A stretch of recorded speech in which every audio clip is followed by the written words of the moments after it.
limits, man. Whoa. Okay, calm down.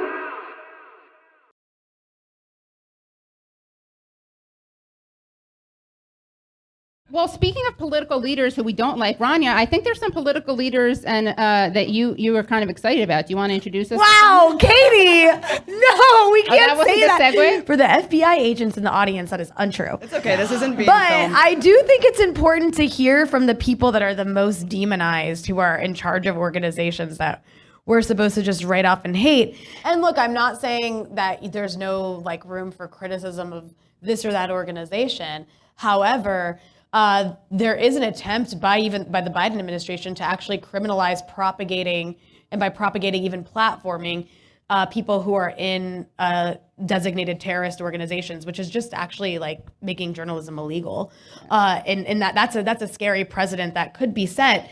But you know, I've had the opportunity to interview lots of people. I got to interview Osama Hamdan, who's the leader of Hamas in Lebanon, and it's a really good interview in English, because he speaks really good English. And just to hear from these people themselves, again, you don't have to agree with it, but it's important to hear from the people that we're literally not just our government's demonizing, but justifying a genocide against. I've also had the opportunity to interview the second in command of Hezbollah. And again, you can criticize Hezbollah as much as you want, but they are an important political organization with a military wing that Hassan Nasrallah, the Secretary General, gives a speech, and the entire world stops what they're doing and watches it. So this is an important person. So let's hear what they have to say. Yeah. And sometimes they say some really smart things. And sometimes they say things that make sense.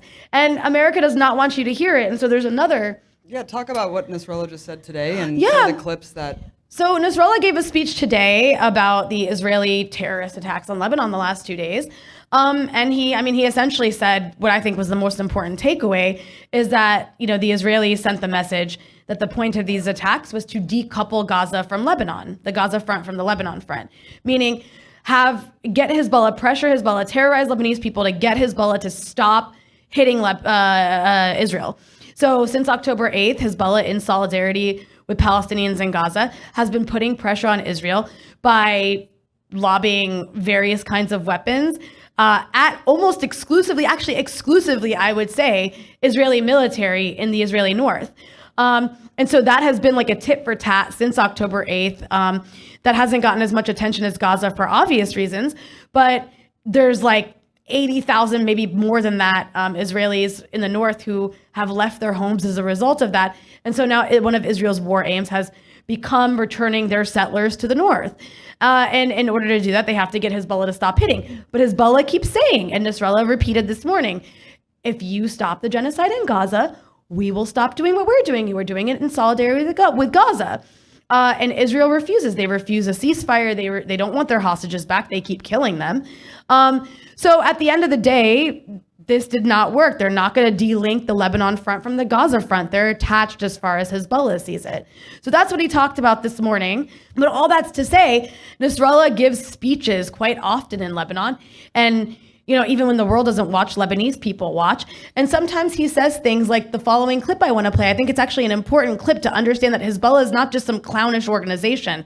Their leadership actually has a understanding and a view of the world that, I don't know, some of you might agree with in this respect, but let's play this clip. ونوجع من كاوي وهاي اسمح لي لك اكذوبة اللوبي الصهيوني انه اليهود هن حاكمين امريكا وهن بياخذوا القرار وهن عاملين وهن مساويين ومشاكل. لا، امريكا هي صاحبة القرار.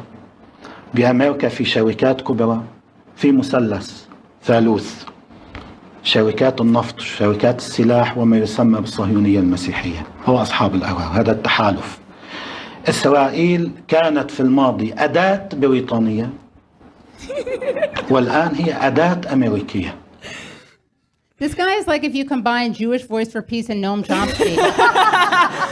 I think Noam Chomsky's actually met him. Yeah, probably.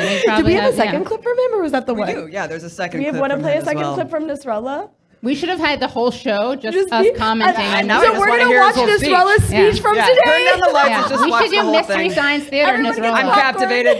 أنه إسرائيل هي حاكمة أمريكا. لا حبيبتي، أمريكا هي اللي حاكمة إسرائيل.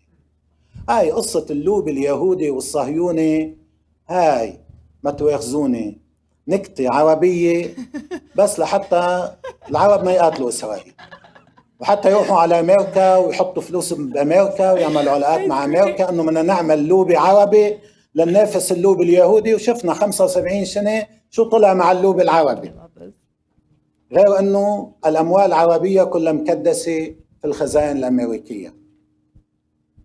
I want him to be president.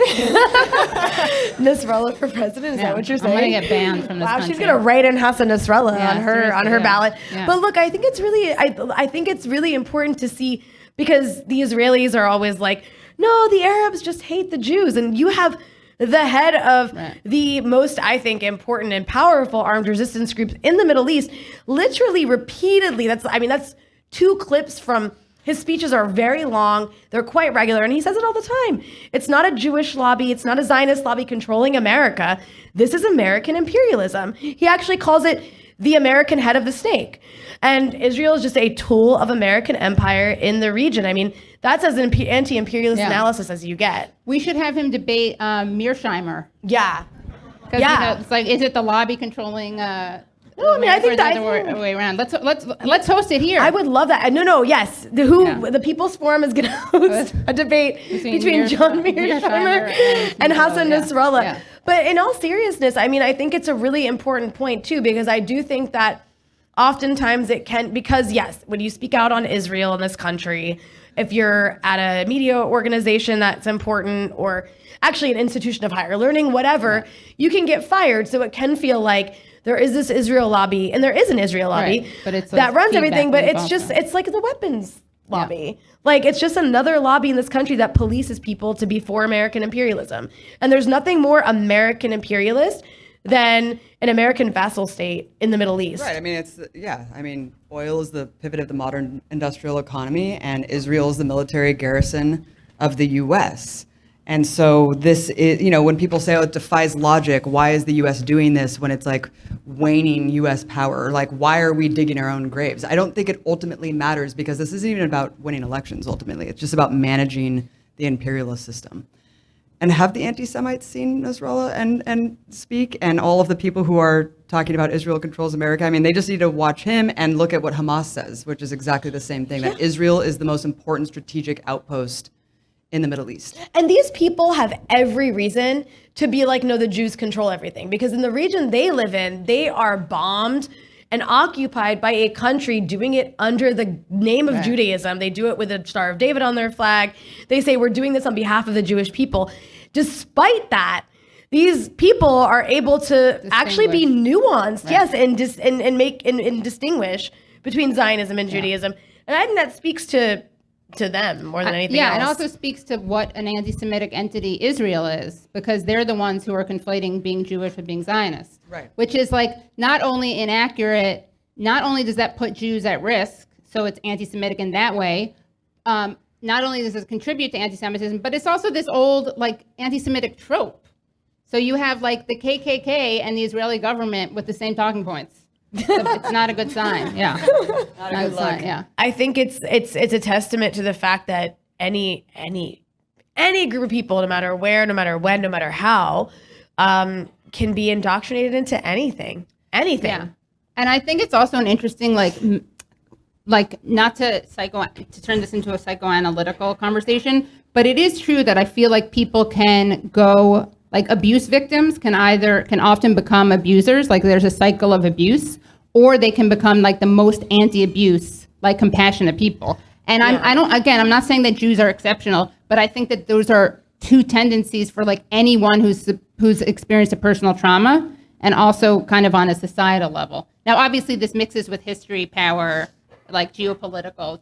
Well, I think the Americans are basically just using Jews as human shields for imperialism, which I think is horrible. And we should all be against that. We should all be against the use of any group to like just fling at the front line of imperialism. But it is like, it's inspiring to see these people at protest. It is, no, especially Holocaust survivors. I mean, it really debunks the entire justification for this.